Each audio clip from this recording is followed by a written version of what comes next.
Dr. Sayers, Dr. Sayers. Oh, Dr. Sayers, Dr. Sayers.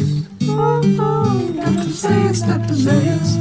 Oh, Dr. Sayers. Come on and rock me, Dr. Zayas. What's wrong with me? I think you're crazy. Want a second opinion? You're all so lazy. Dr. Sayers, Dr. Sayers. Oh, Dr. Sayers, Dr. Sayers. Oh, Dr. Sayers, Dr. Sayers. Oh, Dr. Sayers. Come on and rock me, Dr. Zayas. Can I play the piano anymore? Well, of course you can. Well, I couldn't before. Dr. Sayers, Dr. Sayers. Dr. Sayers, Dr. Sayers. Dr. Sayers, Dr. Sayers. Oh, Dr. Sayers. Oh, Dr. Sayers. All right, so you want to be, you're Commander Darren Spider, and I am your cousin, Larton Crepsley Spider. Exactly, let's pad this out a little bit though so it builds up the intro song. Are you doing the name or the thing? Some weather we're having. And action. And action. McClure. Earwigs, McClure. Steve Peapon. McClure. You might remember me. McClure. This circle is you. McClure. Christmas Abe goes to summer camp. McClure. Welcome to Springfield Airport. McClure. Murder. McClure. Contrabulous fabtraption. McClure. Hard filming. Hello, good evening, and Midem Brima going on, and Miad Na Gabi. Heck is empty and all the devils are here. We are the Antiquarians, Lawrence M. Nightingale, Flimsy Rosewater. As Father Anton answered our call, our Ouija call, he strides the many-verse. We lickers of dusty tomes located in the bowels of the disused stadium in Springfield Park and down the tunnels to the town hall of Laley. Employed to put Simpsons files in spotty archives, haphazardly document the lives of Springfield backwaters and doors.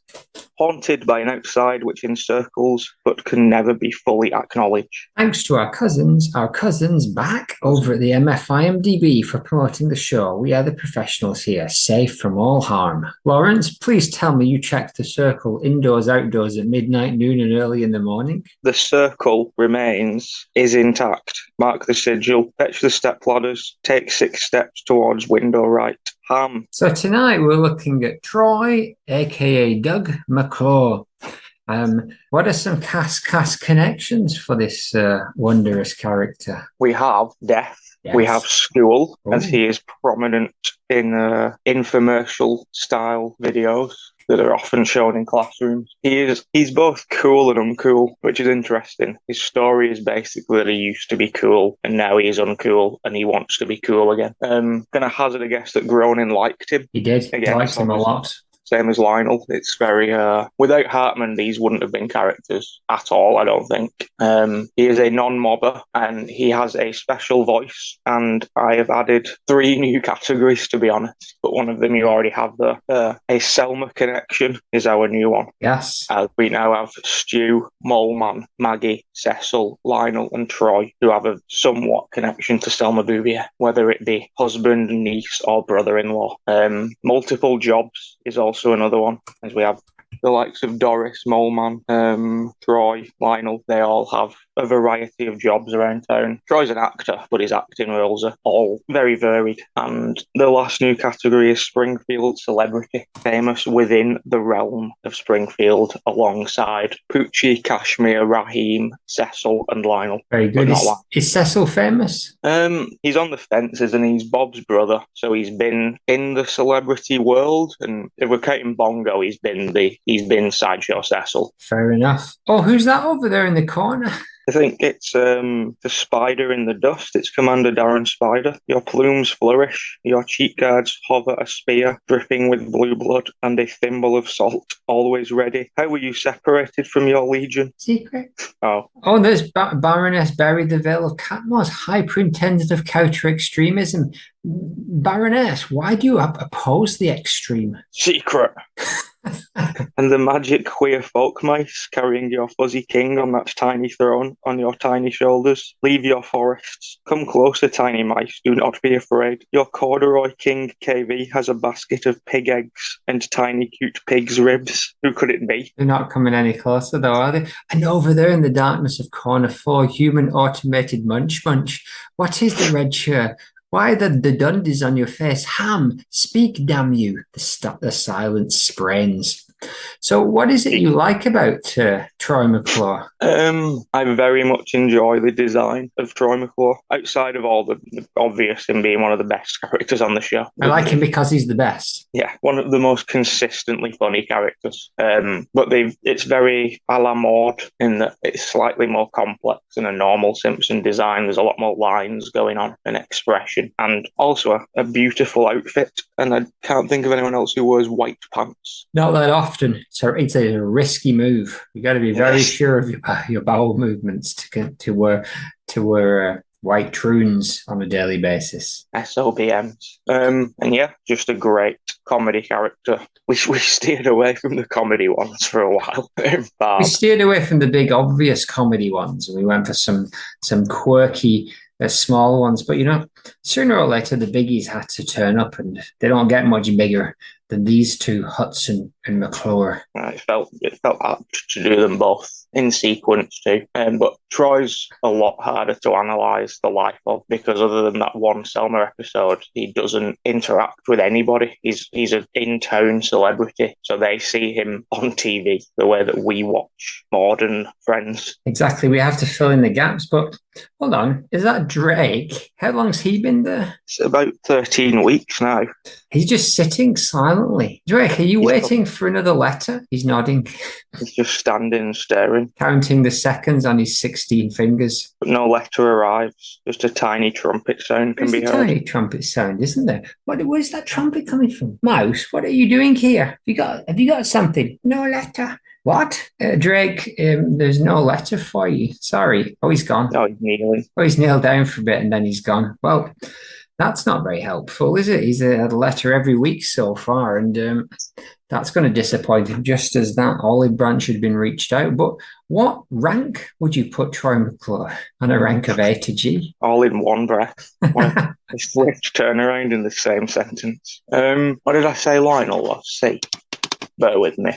Take this very seriously. Yeah, C. He's going next to Lionel. I love every Troy I see, from Troy Pan A to Troy Pan C. Exactly. Slightly bigger character than Lionel, but less. More sort of concentrated, whereas Lionel's interactions are spread out over time. So I'd say they both equal out to the same. Indeed. Here's some facts, mostly from Wikipedia. Phil Hartman, the comedian, played the character of Troy McClure. He is an actor, usually shown doing low-level work such as hosting infomercials and educational films, and was based on the B-movie actors Troy Donahue and Doug McClure, who I knew as from the TV show Out of This World from the late 80s, which also starred Burt Reynolds, but I'd forgotten that part. And it's about a teenager who discovers she has supernatural powers when she learns that her birth father is an alien. Nice. Sounds like that program, My Step Parents Are Aliens, or whatever it was called. That's right. Troy was created by Steve Peppoon. McClure or? Troy McClure. Who is this Steve Peppoon? It's a very good question.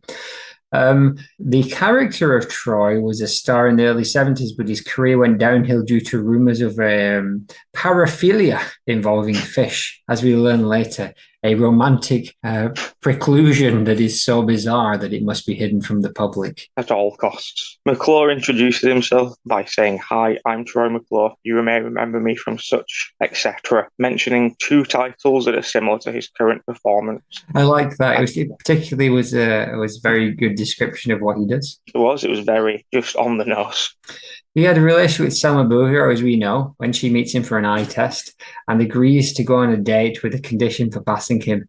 The relationship revives his career, leading him to the greatest moment in Simpsons history when he stars as Charlton Heston in Stop the Planet of the Apes, I Want to Get Off. a musical. McClure's house, a modernist building. McClure's house is a modernist building which resembles the Chemosphere, a building I'm unfamiliar with. But it looks like that one, kind of hanging off the side of the wall. It's a super cool, 70s building. It looks very 70s celebrity. So Phil Hartman was cast Dewey's role to pull off the maximum amount of humour out of any line he was given, and he was then repeatedly given the same line, essentially, and managed to make it funny every single time he did it. McClure's visual appearance is similar to that of Hartman himself, but he was given an extra line under the eyes to suggest that the character had gotten a facelift. In the, I don't know if you've got this for later, but the World of Springfield Troy figure, in comparison to some of the other ones, is so well detailed. His face is exceptional. It's definitely one of the best, and you can tell the people who write The Simpsons or the people who merchandise The Simpsons, there was something about Troy that they wanted to make it extra special. A bit of Troy love. Phil Hartman was murdered in 1998, and then the characters were both retired. Everyone knows all this stuff, don't they? Yeah, especially if they listened to it our last episode. Those 6 people definitely did. Oh yeah, 6 between both of us. I am aware that they were going to do a live action McClure movie, but he died, so they didn't, essentially. I think it probably would have happened at some point. They were basically saying, Matt Groening later said that the idea never got further than enthusiasm. Yeah, I wonder how late in the day or how close to his death this idea came about, because he was comfortably in the show at this point. He'd been a regular, the same as Mrs. Krabappel, basically, considered a special guest voice, but in at least a third or 2/3 of the episodes of every season, basically. And we're getting episodes about Troy as a character by season 7. So yeah, it's possible that they were going to look into this. It's also, I can't, probably just because it didn't happen, but it's hard to picture Troy and Lionel in The Simpsons post the departure. It's hard to picture how they would have continued to be, and how bigger the roles would have become, or whether Hartman would have just stopped doing the show anyway. Who knows? It feels like it's more likely they'd have drifted out, or he would have passed on Huts maybe to someone else and retired McClure at some point, I think. I got a feeling that he wouldn't have ridden that horse longer than it needed to. I don't think he would have still been doing you might remember me from such seasons as 31 and 30. Exactly. For unknown reasons, on the Spanish dub, the first time he appeared, he was named Gregory Perkins. That's very odd. And Josh Weinstein, is he a writer, described the fish fetish concept as so perverted and strange. And it is a strange perversion, but funny. Never really explained exactly the details of it either. No, and it's one of the least Simpsons-y, especially for the early days. It's one of the darkest, almost sort of sexually evil things that they've ever done. Well, nobody's suggesting that he harms these fish. Maybe he at least believes that it's a consensual fish relationship, but who would know?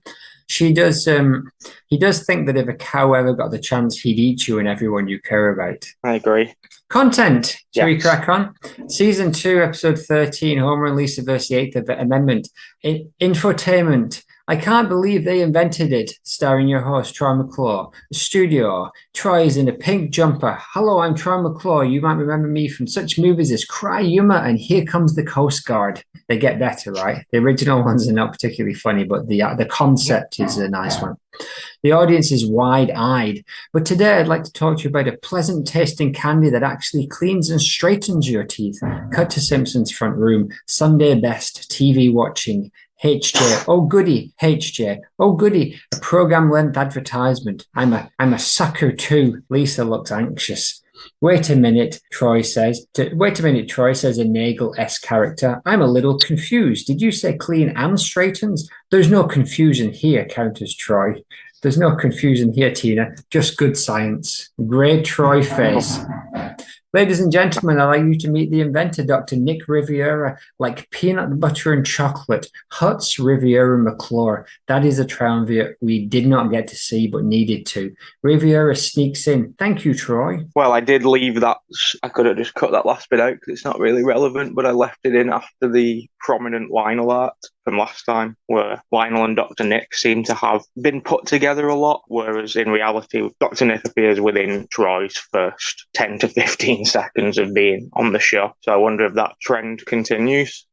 His sort of initial introduction is like you're supposed to, how evil he is immediately, or how he represents the sort of evilness of modern television. Is he evil or just sleazy? I think the point is evil, because the next thing that happens in this scene is Lisa imagines they are all burning in hell and everything is like flames and fires, and she thinks that the stealing the cable is the problem, but the idea that they're stealing the cable and then stealing the cable to just watch things like this. And so his entire introduction is based around the fact that he's supposed to be doing something that has been doing something wildly unnecessary. I'd say back to that thing, you can throw him any line and it's funny. Just good science, I think, might be a genuinely perfect line delivery. It's not that funny of a line, and the way he says it makes it very funny. Oh, I mean, just that kind of gushing enthusiasm about anything and matter of fact, and he just got it absolutely nailed down from second one. Oh yeah, and kind of similar to Hutz in that he's coming off a bit slimy and he's doing something untoward with a smile on his face. But Hutz had already been introduced, so that makes me think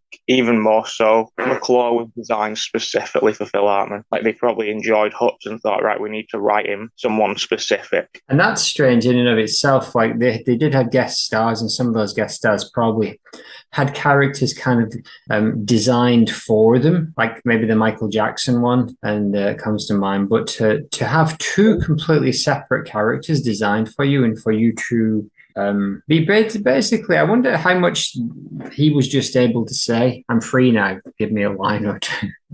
Yeah, I reckon it was he's probably friendly with a lot of people like Conan and the news radio people, I imagine, because Albert Brooks and John Lovitz are both also appear in the same capacity as Hartman in the earlier days. They still, to be fair, both of them still make infrequent appearances, but they both came in and played a different character every time, strangely, like Artie Ziff or the New Orleans producer. What? That's very true. It wasn't funny though. Clip 2, Season 7, Episode 10, Simpsons 138th episode, Spectacular. Maud in burning Marge in burning Halloween Spectacular. Homer Simpson in flame cage. But we did win. Hutch shows the pizza box. That's okay. The box is empty. Cut to Hutch. Cut to Troy McClure on Simpson's couch sleeping. He is poked with stick. As the reel shows clips, he is poked aggressively with a stick and jumps into pro mode instantly. If that's what they cut out, then what they're leaving must be pure gold, he nods in agreement. But wasn't the pizza box thing in the episode? No, I don't believe it was. However, I only left that little bit in because I thought it would be fun to have something. The only time so far that something that came up in the last cast could be used in the next one. And it's just nice to see them both in sequence. But this was I definitely wanted to choose a clip from this episode. You also typed Maud, by the way. You didn't even just say it. You don't really get a good idea of who he is from this, but he says a lot of funny things, but they're all sort of spread in between clips. This is essentially, there was a time where they had to do a clip show every year basically, and they didn't want to just do a clip show, and this was a version of that where they did 5 or 6 minutes of new content and put in I think a lot of it was deleted scenes instead of just clips, and they actually were deleted, those scenes. They weren't made especially for this special. No, they were just cut scenes because you get to see all the varieties of Who Shot Mr. Burns and stuff. But yeah, this was the only moment you could and there was a little bit where it's sort of the camera's cutting out. It might be at the very end, but he just stands behind the set and sighs and has a cigarette and just looks really depressed. Those are the only 2 moments where you really get to see who he is in this. So that's why I picked this, where he's not interested. He's so good at phoning it in that he can switch it on immediately from sleep. So what he reminded me? Do you remember that Father Ted episode where they're doing the Eurovision Song Contest and the dude comes in and he's like totally drunk and shambling and he's got all like he's totally disheveled, and then it flicks to the camera comes on and he almost instantly turns into like this sleazy like game show host kind of character. Nice. It is a good. It's probably been used multiple times in this show, to be honest, as a trope, but it's good to see. And it's good that, and the comedy comes from all aspects. The Hartman voice helps, but this is just still sort of kind of funny, even without the voice. And we're getting a little bit Barb Belfry here as well now, aren't we? Like, what universe is this? This episode implies that the Simpsons house is a set, and a character that exists within the show now also exists as the same person outside of the show and is directly acknowledged in the audience, but it is still not a cartoon. It is just a show. It is just a show. I mean, there's some cool meta stuff, but I guess that continuity be damned in this episode. That's what they're thinking. Yeah, and it's, they can have loose fun with it, like it doesn't matter to us. Like God Maud wasn't hosting this. Our cousins would have been furious. Troy is sort of the face of the Simpsons celebrity at this point. Like, he was just the option they had here to use. And they sort of didn't really replace him with anybody, where they replaced Lionel with like the blue-haired lawyer and Gil. They just sort of replaced Troy McClure with Krusty and like actual celebrities. There's a very noticeable bit in the movie with Tom Hanks, where they get Tom Hanks to do like a public service video about like a gorge where Springfield used to be. And that's sort of one of the closest things where I can look at it and say that would have been Troy McClure. There's a McClure-shaped hole there, and it is not filled by Tom Hanks. Oh, tussle my hair, Mr. Hanks. Sure thing.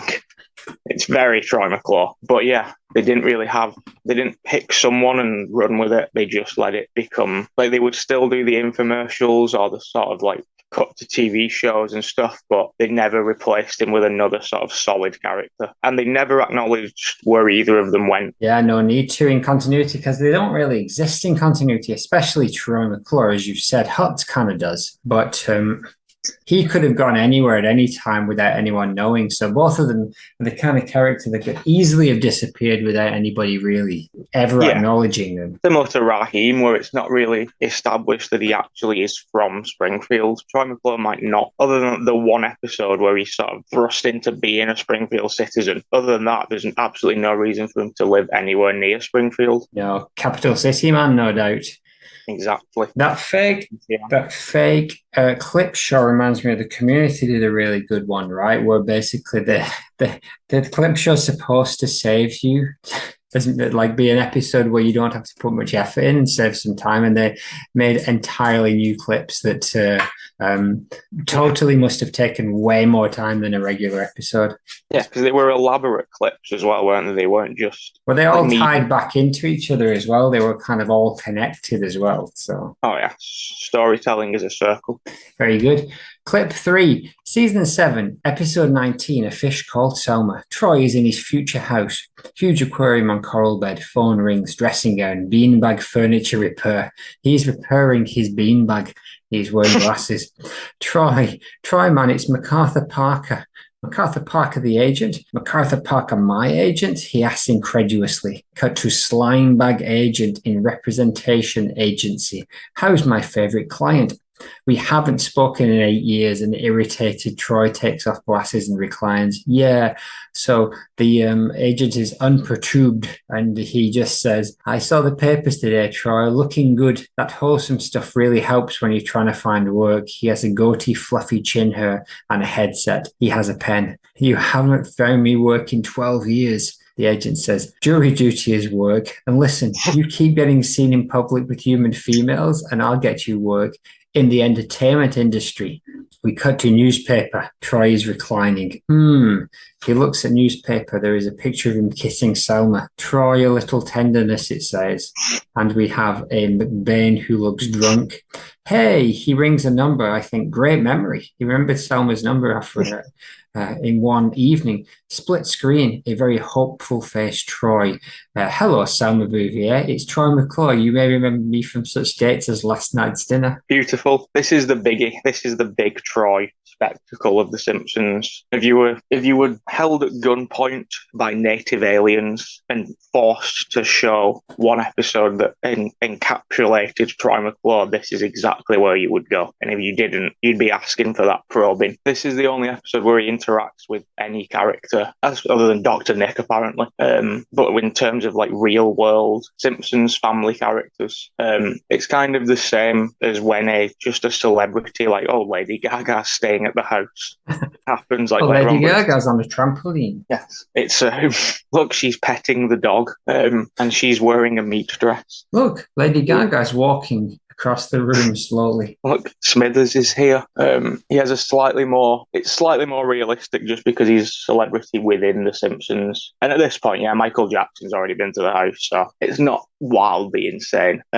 This is where the fish thing comes into play. Like, he's literally sat in an aquarium, and it's a much darker parody of what celebrity is and like the sort of underground celebrity world. And I think this is sort of the lightest dark they could go. Like, fish is sort of the funniest way they could go with this, where it's sort of so insane that it doesn't put you off the character. Yeah, it gets you thinking for a bit, and then you just stop thinking because it really doesn't make any sense. This is the first time to sort of address that he's a washed up star in show. Like, it was acknowledged to us because he's obviously doing these crappy like projects to get his face out there, like the educational videos and stuff. But this is sort of the first time it's acknowledged in the show that he's a wash up and he needs to come back. And it's the only time we see Troy's side where he's sort of been abandoned by everybody in Hollywood. That picture of drunk Wolfcastle is also great, and it just says, "Look who's drunk." I remember. Go ahead. If his agent has not got him any work in 12 years, is he organising these infomercials himself? It seems that way. Maybe he's just ringing around. Maybe Lionel's his second agent. I do remember a while ago, either you or our cousin mentioned or like question how often you get like scenes where there's not a Simpsons character, Simpsons like family member involved, and this would be one of the best examples of that, because this is just like 3 minutes of Jeff Goldblum and Phil Hartman talking to each other. Oh, is that Jeff Goldblum? Yeah, it's one of the weirdest, underappreciated Simpsons guest star roles, like no fanfare and like not really a major character. He's just playing Troy McClure's agent. Here, I think this is supposed to say clean Shearer, because I thought it was Shearer just doing a voice very similar to his actual normal voice, which is weird that it's actually Jeff Goldblum doing his own voice. Yeah, and he's only ever in this one episode. And Goldblum was a pretty big star in the 90s after Jurassic Park. Oh, yeah. If you don't know. And it's just odd that he came in for such a small role in basically another celebrity guest stars episode. I didn't know for years that it was Goldblum. I don't know if it is Goldblum. Oh, it's Goldblum. Clip 4. Fish. We see the reflection of Troy in the pool. Sunglasses, visors, McClure ankles obscurity is the headline. He has a lemon drink with some ice cubes. Wedding to Selma picture with a wide grin. Troy is less sure. The paper curls. Is this a sham marriage? Selma shouts at him. Hollywood reference headscarf. Sure, baby. Is that a problemo? Arms above head, Troy. You married me just to help your career? He jumps up. You make it sound so sordid. Look, don't we have a good time together? Don't you have everything here you ever wanted? Money, security, a big hot flat rock for Jub. Smiling Troy. Selma turns. She is sullen. But don't you love me? Sure, I love you, just like I love Fresca. Isn't that enough? The only difference between our marriage and everyone else's is we know ours is a sham. Are you gay? She stumbles. Gay? If I were gay, there is so much enthusiasm. No, what I have is a romantic abnormality. There are sinister strings and shadows, one so unbelievable that it must be hidden from the public at all costs. Stop, says Selma. You're asking me to live a lie. I don't know if I can do that. She turns. It's remarkably easy, Troy says. Just smile for the cameras and enjoy Mr. Troy's wild ride.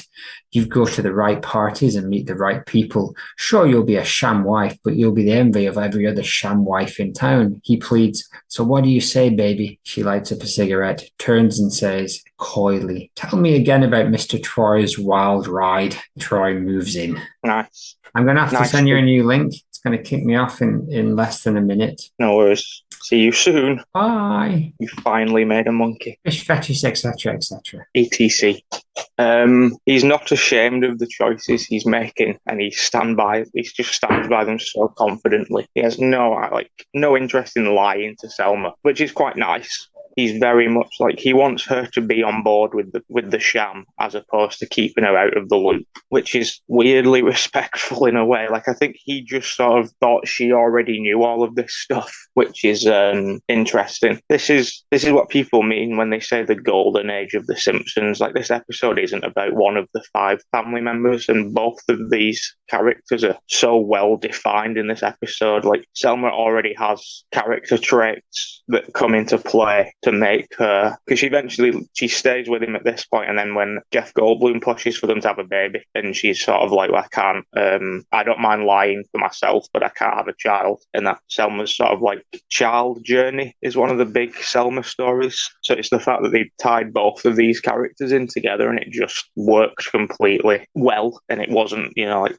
let's do a full episode Game of Thrones parody, or let's send Marge to prison again.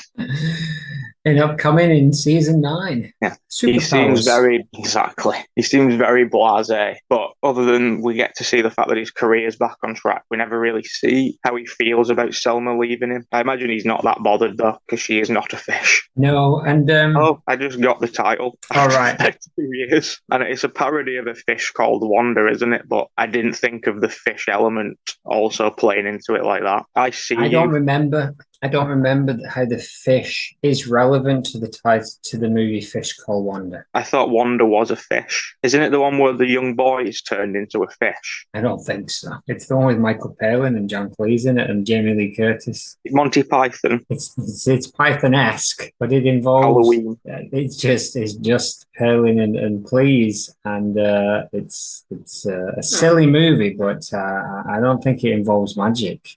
No, I don't know. I think, isn't it like big fish, small pond kind of fish for Wanda, whereas this just sort of has a double meaning because he enjoys to fish. Fish Called Wanda is a heist comedy starring John Cleese, Jamie Lee Curtis, and Michael Palin, a gang of diamond thieves who double-cross one another to find stolen diamonds hidden by gang leader. Barrister, as the femme fatale Wanda, uses him to locate the loot. I mean, if you look at the poster, the Wanda is quite clearly an actual fish. I don't know how that works. I think at one point he eats a fish. That was the big thing about that. Everyone loved the fact that he ate a fish. Yes, I'm not sure. Old Boy. Old Boy, it's a good movie. That has no fish in it as far as I know. Doesn't he eats like an octopus or something, doesn't he? Maybe. I had that for my tea. Wonderful. But now I need to go to the toilet, so I'll see you in 2 minutes. Wonderful. It was all along. Apologies. My body has a mind of its own. Yes, exactly. These are some nice pictures of Troy, and yes, very detailed. He's got that kind of desperate face that we see a couple of times in this particular episode. So what is Mr. Troy's wild ride? I imagine just the getting swept up in the celebrity lifestyle is what he means, because he's sort of delusional in the fact that it's all or nothing for Troy. He's back to being like the biggest star in the world in his head. So he's offering to, very arrogantly let Selma ride his coattails, basically, if she just goes along with things. He's playing it like there isn't, like she can't possibly lose, because he doesn't seem to understand human emotion. He doesn't think that she's formed an attachment to him because he hasn't formed any attachment to her whatsoever. He's just from the minute go been completely using her. Like he only went on a date with her in the first place because his eyes are so bad that he can't see, but he refuses to wear glasses. So he failed the driver's test, and he offered to take her on a date if she passed him. Yes. It's just this is the most charactery we ever see him. Very much. And it's quite a ride. But then, clips 5, season 8, episode 24, Simpsons spin-off showcase, clicks off the screen, and Troy says, so that's the end, right? And he says, that's it for our spin-off showcase, but what about the show that started it all? How do you keep the show fresh and funny after 8 long years? Well, here's what's on tap for season 9. Clicks the screen. Magic powers as Homer waves Lisa into an iguana. Weddings after wedding after wedding. Selma with Lenny, with Bumblebee, with Itchy, or is it Scratchy? And did someone say long lost triplets? We have a black basketball Bart and a cowboy Bart. Cut to the Simpsons. So join the Americans' favorite TV family and a tiny green space alien named Osmofum. The Roy space. That only Homer can see on Fox this fall. It'll be out of this world. Damn straight, says Osmodia. The Great Gazoo Flintstones. So there wasn't actually a character on the Flintstones, but they introduced in later seasons that was essentially that, just a green that only Fred Flintstone could see. Damn straight, Troy, man. Good night, America. They both wave. Nice. Another episode where it was some fantastic Troy moments, but I had to pick one that defined him. It was it opens, he bookends all 3 of the spin-off sitcom things. And one of them he's in a TV Hall of Fame, and one of them he's just on a step ladder, really closely looking at one of the Charlie's Angels breasts. And then there's another one where he says, I'm sat with Professor whoever of the Museum of TV and Film, and the guy just goes to speak and he just stands up and walks off and starts talking about the next spin-off. There's some great Troy stuff. We're back in this metaverse as well, where Troy is addressing the audience. I wonder if they'd done this more times if Troy hadn't have passed away or left. They definitely do it one more time. They did that behind the laughter episode, which was supposed to be but they just got the guy who does the behind the music or whatever it is, the actual narrator. They just got the guy in to do it, but that probably would have been Troy, and they might have just continued to do this every couple of years. But as far as I know, they've never done this again past season 11, where they directly addressed. They had a little bit with the Ned and Edna stuff that our cousins will address at some point, but the audience isn't interacted with in the way that Troy did. And I think even though we know he's a liar and he has a very dark persona, there's sort of still a warmth and a niceness to him that makes you feel comfortable with him. And I don't think that's a quality that is shared with many other cast characters, if any. None of the other ones make you feel comfortable. He's charming and he draws you in, and he doesn't push you away like someone like Mo or Willie, who and Hutz doesn't have the charm, does he? Hutch is slimy from day one, whereas Troy kind of drink deep on the Troy. Yeah, Troy, out of all of our cast characters, you would feel sort of the least unsettled being around. Even Barb's probably your next best bet, but even, she can throw a mean javelin. I miss Barb. She's never coming back. Clip 6. Certainly isn't. Clip 6, season 10, episode 2, Bart the Mother. Science. Bart. Oh, Bart. Science, Troy in lab. Closes eggs under light. That's a beautiful, desperate Troy face that he just goes into when the camera's on him occasionally. In a few days, our eggs will hatch into nestlings like these over here. Cut to science child saying, they look awfully hungry, Mr. McClure. They sure do, Billy. In nature, their mother would regurgitate food for them to eat. That's gross, Troy laughs. It sure is, Billy. It sure is. Stirring music, desperate face. And then we cut to Bart in a library writing a note. This is his last appearance.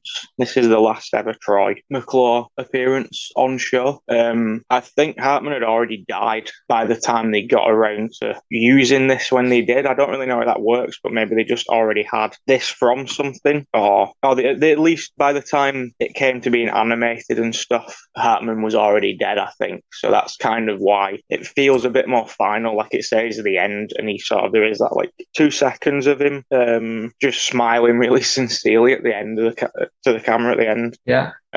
This sort of like all of our clips could have been basically varieties of like variants of this. He just turns up and delivers like essentially non-information with a smile and like a joke, like a kind of weak joke, but he's clearly dying inside. And yeah, he's just sort of always used to move the plot along or give somebody information that's necessary, or he's used in a similar way to Itchy and Scratchy where they need to like, you know, they've got a minute or two extra, so they're like, let's just do something funny. Let's put in like an educational film about sand or something like that. Yes, but he's a beautiful way to just fill a little bit of time, and it is such a great joke. And he doesn't even do his line here, right? He just does that kind of like smarmy kind of, doesn't matter what you say, I'm just going to answer you in a hopeful and enthusiastic way that in no way matches the seriousness of the statement you're saying. Yes. He does say that you might remember me from, I just cut it out because it's in the next, it's in like the bonus stuff. Well, let's tag team some of those. Here's the whole list, and you can stick them on at the end if you want. Here's some of my favorites. You might remember me from Smother Me in Shreveport. Hitler doesn't live here anymore. Pinch me, I'm in Boise. It's a wonderful belt. Look who's still oinking. Darling Beefeater. A fish tackle called Juanita with Cheech Marin. Buck Henderson Union Buster. Android Beach Party. Troy McClure's Preteen Soul Machine. Preacher with a shovel. Android Beach Party. And there's too many. Driving Mr. T. Android Beach Party. Radioactive Man 3. The unbearable moistness of sweating. The President's neck is missing. Hydro the man with hydraulic arms. Make out King of Montana. Leper in the backfield. The contrabulous abtraction of Professor Horatio Hufnagel. So that's basically that's the one where he at the end of the Fish Called Selma, he's made it back, right, and he's offered the lead in the McBain movie, and he turns it down to do his own pet project, the contrabulous abtraction of Professor Horatio Hufnagel. Exactly.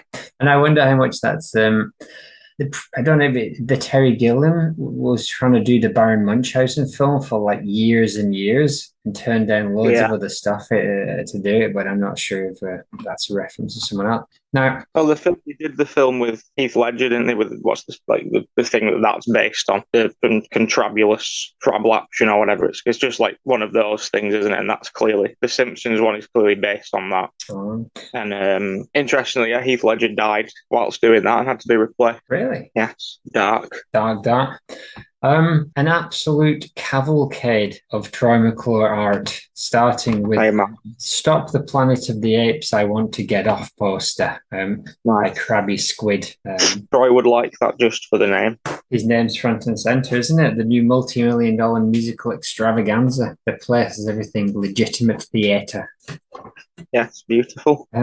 Troy McClure resin figure by the Super Secret Fun Club. That's cool. I would never have known it was Troy McClure, though. I would say that's a Conan O'Brien figure. Yes, it does not look like Troy.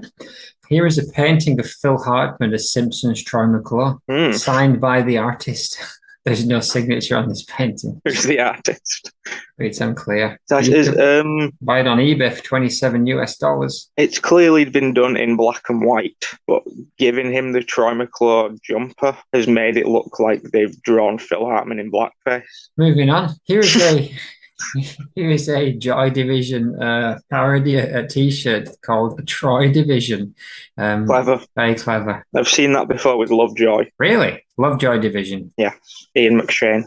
Like Joy. No, it's good. I'd wear that Troy Division T-shirt if anyone out there wants to buy me one. It's a bit kind of a generic Troy. It's a bit on the nose, isn't it? Exactly. Here's a death metal band. Here's a death metal band called Troy McClure. Similar to the one that our cousins saw a little while ago with a band called Maud Flanders. Let's have a listen. I've not actually listened to Troy McClure. Here is their first Gritos. Let's have a listen. You may remember me from some great death metal releases as Gritos. Hartos de Todo. Babylon River Steppers. Let's have a listen. Todo. ¡Qué terrible desperdicio! Hola, soy el actor Troy McClure. Tal vez me recuerden por películas como Alicia salió por el parabrisas o La decapitación de Juanelo Godínez, el burócrata.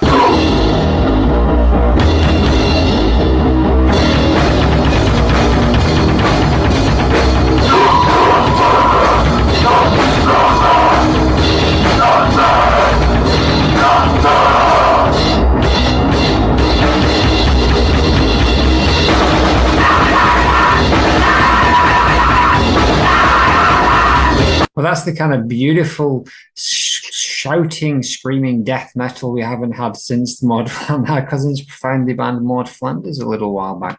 That was a beautiful throwback, and that was clearly a Simpsons clip at the start, wasn't it, in Spanish? It was. What was his name? Gregor Sump. Gregory Peck. You can buy that for $3 on the website Bandcamp. Here is somebody has made the Smoke Yourself Thin. Now, a lot of people have made these references to Troy McClure's movies and TV, but this is one of the best ones. It's a fake VHS hosted by noted woman's health expert Troy McClure. Nice, that is cool. I forgot one of the best May Remember Me froms, which is Get Confident, Stupid. Yeah.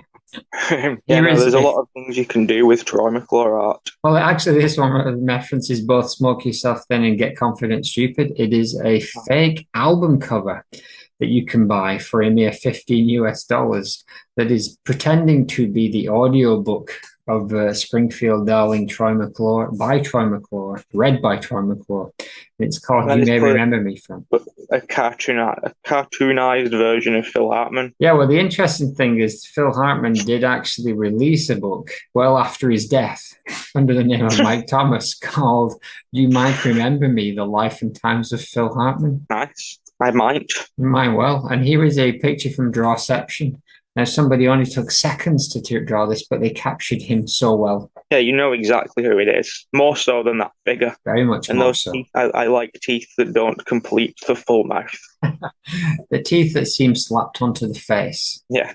Teeth that like they were drawn before the mouth. So there's a website or a podcast called Gayest Episode Ever, which I think they look at the gayest episode of specific shows, and they chose this episode of The Simpsons as the gayest episode ever, apparently. Not the one with John Waters. Apparently not. Or maybe they do. Maybe they're allowed more than one.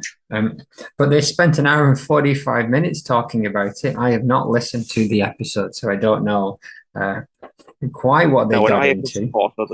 We're here to make them listen to us. Anyway, gayest episode ever, A Fish Called Selma. And there is a great drawing, which I'm guessing comes from these people because I couldn't find it anywhere else. And it's a cartoonized version of Troy in that specific scene where he is questioned by Selma about the validity of their marriage. Well, if these people podcast like they draw, I imagine it will be a spectacular hour and 45 minutes. That exactly. Is a beautiful image.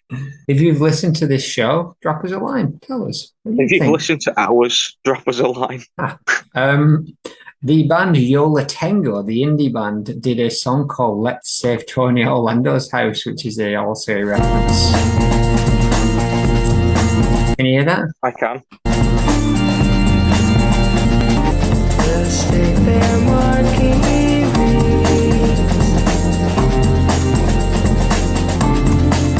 Inside 1,000 people with yellow ribbons sing and clap on 1 and 3. Watching burn.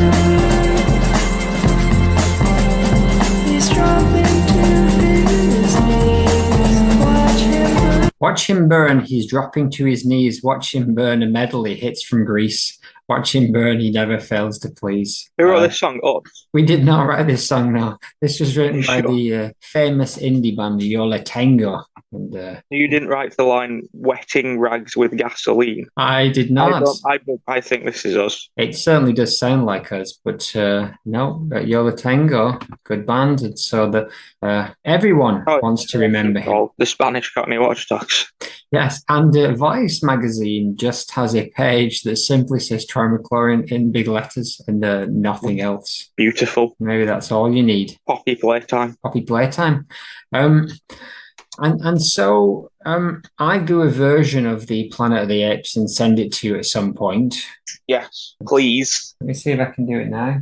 But also, we should talk about that scene. Go on then. Because Talk it about the brings- Planet of the Apes. I didn't include it as a clip because it teaches you absolutely nothing about Troy McClure as he is playing a different character. But it was nigh on impossible to not include because it is, as you say, probably the best scene that's ever been on the show, and it's the culmination of 7 years of stupidity masked as like smart. I've heard them talk about it before, and they've essentially said it's just like vaudeville jokes set to music, like the Doctor thing. I need a second opinion. You're also lazy. Can I play the piano anymore? Of course you can. Well, I couldn't before. They're just like old, like 1930s jokes set to music. And then it's also Rock Me Amadeus, Yes. which I assume was a very easy, what sounds like Zeus. And then they were like, how about that Falco song? So it's not to toot our own horn, but it's very similar to the Mordcast journey in that if you listen to it now, it would make no sense. But if you look,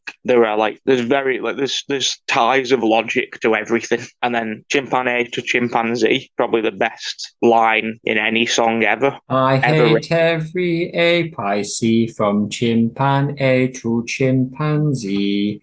You never make a monkey out of me. Oh my God, I was wrong. It was all along. See, you finally made a monkey. Yes, we finally made a monkey. Yes, we finally made a monkey out of me. That's going to be it. I'm not doing any more than that. I love you, Dr. Zeus. Dr. Zeus, Dr. Zeus. Dr. Zeus, Yeah. Dr. Zeus. It's phenomenal. I don't know what else to say. It's the best scene in Simpsons history. Yes, it absolutely is. And many people have written about it all over the place. It was a just magic visit of the joke furry. It's also worth noting that 2 of the best songs on The Simpsons come from Hartman. Yes, Alf Clausen, who actually ended up doing it, worked on the original Planet of the Apes. Nice. Yes. But I mean, it's just brilliant. Oh my God, I was wrong. It was Earth all along. This is our Troy McClure episode. He'd never actually met the Simpsons. He'd only ever been on TV and video. So apparently that is the first time he met the Simpsons or was in the same room as them. Yeah, we've discussed that in the podcast we've just done. Anyway, that's good. This is an article on Vulture that's brilliant about it, but I'm not going to just rehash that. Go back and read some more stuff because it's brilliant. So I guess that's the end of our double whammy episode about Phil Hartman's 2 characters, Hutz and McClure. And never shall we return, unfortunately. No, maybe one day we'll look at the monorail guy, but probably not. There's too many Miss Hoovers in the queue. That's right. Let's get back to some normal characters. Yeah, there's plenty of unfunny G-listers that we haven't covered. Yes, and we do have to flesh out the Tiny Mice's backstory as well. I'm looking forward to seeing Kurt Vonnegut again. Who knows if we will? It's disappeared, hasn't he? Where has he gone? The circle is intact. The circle is intact. The end. Bye. Are we going to do a song? Troy. Are we doing a song or have we stopped doing that? I think we still do. Shall we do a song? Let's do a song. Troy Donahue. Big McLeod. Cry humour. Here goes the Coast Guard. To Sarah no confusion stamina. Esk Trua Skanish. Sim Pond's 138th episode spec. Are we not buttery over your era? Fabulous Simp Spomps outtakes. Tiad Iswat Simpson. Aguarimu Fagon Madatruten incredulously. Ferdinand Entrainment Indrust. Troy Reltins. McClure, Hopeful, Sunglasses Son. Tohugger, don't you have Enveritihin Slemmer? Difference said between else's. Rami Kubluckle. Sipion Spinfoff. Click Queen Magic Powers. Did someone say long lost triplets? Osmo from the Roy Space. Good night, Americ. They wave. Flynn Ivory. You must remember me. My son is also named Bob. But stick those bonus things on the end because that's fun. Yes, you might remember me from other casts such as Harmony and Reed Braddon. Dr. Zayas, Dr. Zayas. Oh, Dr. Zayas, Dr. Zayas. Oh, Dr. Zayas, Dr. Zayas. Dr. Zayas. Come on and rock me, Dr. Zayas. What's wrong with me? I think you're crazy. Want a second opinion? You're all so lazy. Dr. Zayas, Dr. Zayas. Dr. Zayas, Dr. Zayas. Dr. Zayas, Dr. Zayas. Oh, Dr. Zayas. Come on and rock me, Dr. Zayas. Can I play the piano anymore? Well, of course you can. Well, I couldn't before. Dr. Zayas, Dr. Zayas. Dr. Zayas, Dr. Zayas. Dr. Zayas, Dr. Zayas. Oh, Dr. Zayas. Oh, Dr. Zayas. I hate for every ape I see, from chimpanzee to chimpanzee. You never make a monkey out of me. Oh my God, I was wrong. It was Earth all along. It seems you finally made a monkey. Yes, you finally made a monkey. Seems you finally made a monkey out of me. I love you, Dr. Zayas.